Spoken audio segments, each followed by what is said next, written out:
Hey there, Sharon Horne-Ellstrom here, but you can call me Pajama Grandma. In case we haven't met yet, go and put hashtag pajama in the comments below so I know it's the first time you're being exposed to the Pajama Grandma and my robes and my kitty cat pajamas. Oh, you can't see my kitty cat pajamas. Kitty cat pajamas today and everything else.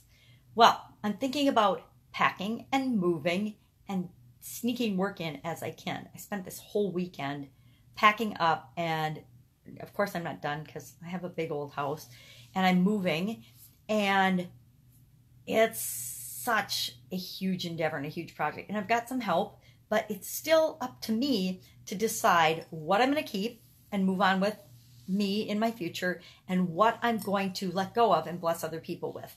And since I changed my attitude about letting go of things and blessing other people with them, it's made all the difference in terms of what I keep and what I'm going to get rid of. I set a goal to get rid of 90% of everything that I have. All my material stuff, 90% of it gone. And I'm cutting myself back. I'm like, if I can get rid of 80 to 90% of everything, or if I can bless other people with 80, 90% of everything I have, I'm doing awesome. I think I'm in really good shape. And let's be honest, I don't use 80 to 90% of the things that I own. 80 to 90% of the things I own. Have you ever looked in your kitchen? Look in your pantry.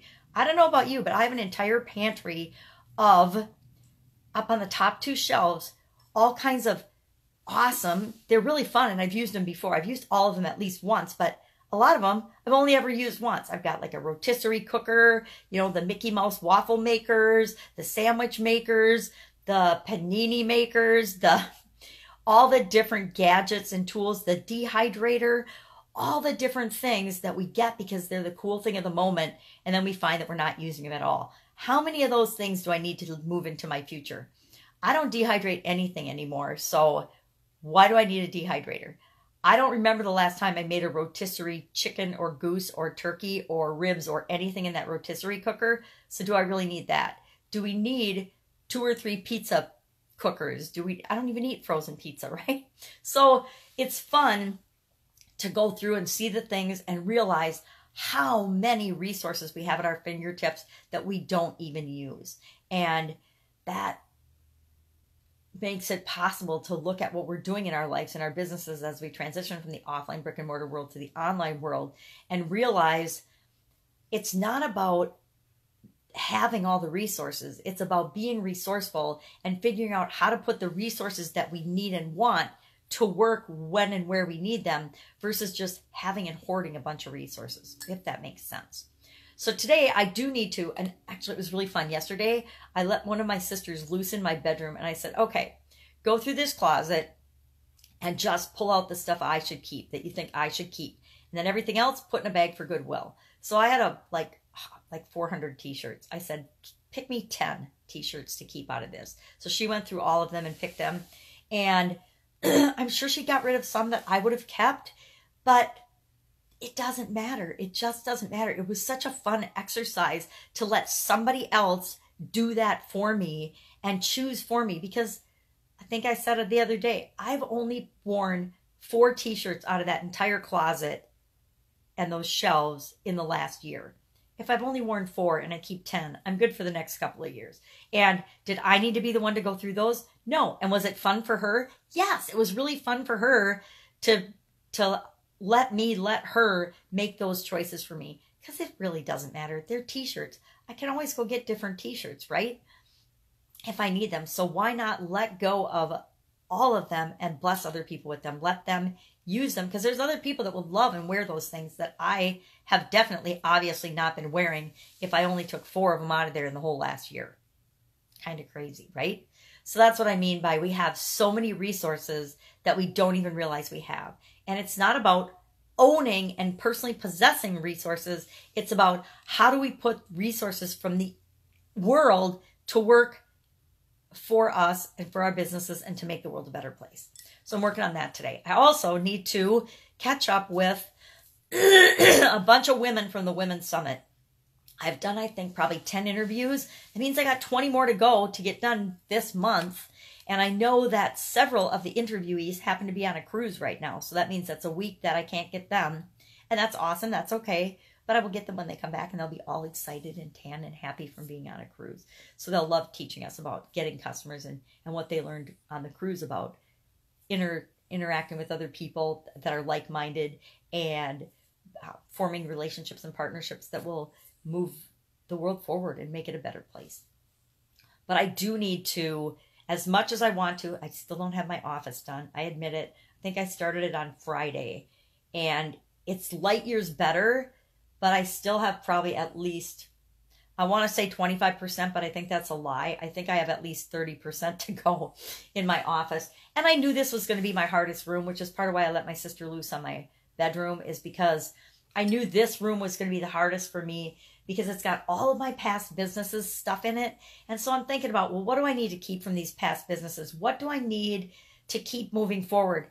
And the truth is, I probably don't need to keep any of it because it's always all in my brain. It's all a part of me and my experiences. But sometimes it's nice to have a piece of paper or a note or a process or something that triggers my memory, because as I look at some of this stuff, I forget all of the different things that I've done in my past. I think the older we get, the easier it is to forget.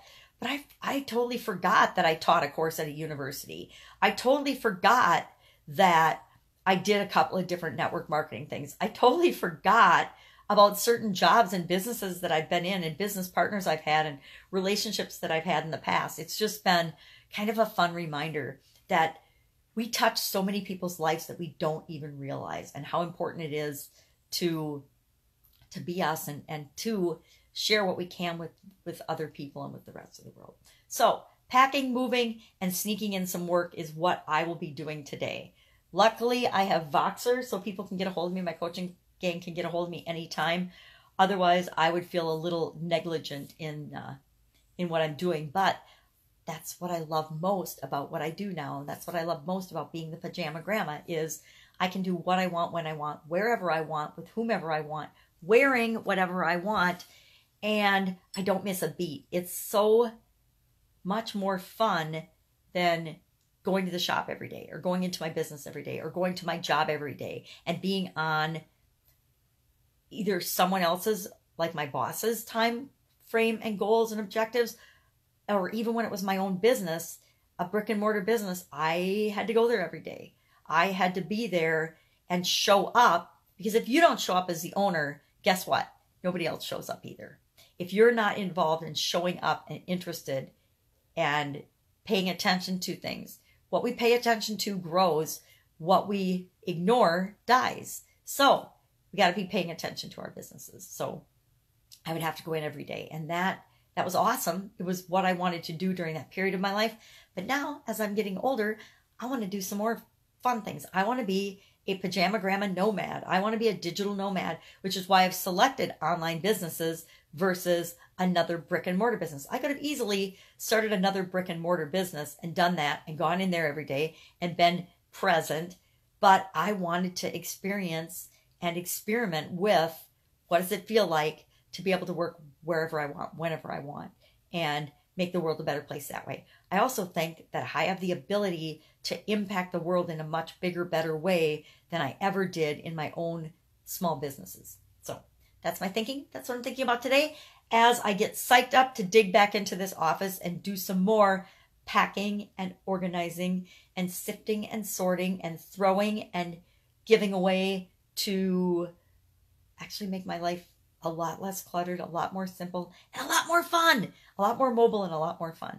That's it. Have a fantastic day. I'll, of course, be with you tomorrow. What are you going to do today to move your life in the direction you want it to go? What are you going to do today to stretch your comfort zone, or just to be happy? Pick something and just do it. It can be just a tiny thing, just one little thing today. And I guarantee that if you do one little thing each day like that, a month from now, you'll barely recognize yourself. A year from now, you'll be an entirely different person, and other people will barely recognize you. And they're going to want to know what you've been putting in your coffee that's making you so happy and so fun to be around. All right. I'll catch you tomorrow. Bye.